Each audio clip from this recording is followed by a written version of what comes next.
ప్రభుత్వాలు మారిన తర్వాత రియల్ ఎస్టేట్ రంగం అనేది స్తబ్దత అనేది ఏర్పడుతుంది. అంటే అది గవర్నమెంట్ మీద ఉండదు. అది కాకపోతే కస్టమర్ ఎట్లా భావిస్తారంటే గవర్నమెంట్ చేంజ్ అయింది కదా, ఏదైనా పాలసీలు చేంజ్ అవుతా.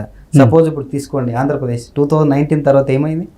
సో అంత డ్రాస్టిక్ చేంజెస్ ఉండదు, డెవలప్డ్ సిటీ కాబట్టి ఏదైనా పాలసీలు చేంజ్ చేస్తారా అని కొంతమంది వెయిట్ చేస్తారు.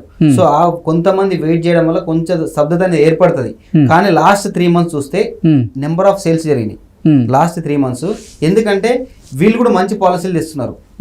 ఇప్పుడు వీళ్ళకు కూడా ఆదాయం రావాలి, వీళ్ళకు కూడా రెవెన్యూ రావాలి. కాబట్టి ఏ గవర్నమెంట్ వచ్చినా ఆల్రెడీ డెవలప్ అవుతున్న సిటీని దెబ్బతీయాలని ఎవరు అనుకోరు. సో రియల్ ఎస్టేట్ రంగం మీద దెబ్బ పడదు, ఏ గవర్నమెంట్ వచ్చినా దెబ్బ పడదు.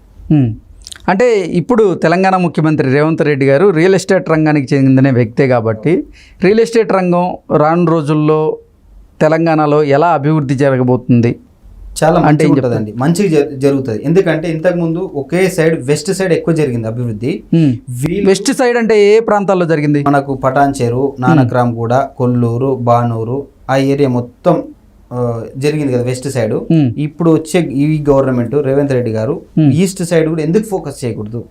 ఈస్ట్ సైడ్ గవర్నమెంట్ ల్యాండ్స్ కూడా ఎక్కువ ఉన్నాయి. మొన్న అంతా శ్రీధర్ బాబు గారు వీళ్ళంతా మినిస్టర్స్ మాట్లాడుతున్నారు. దాదాపు 36,000 ఎకరాలు విజయవాడ హైవేకి ఆ చుట్టుపక్కల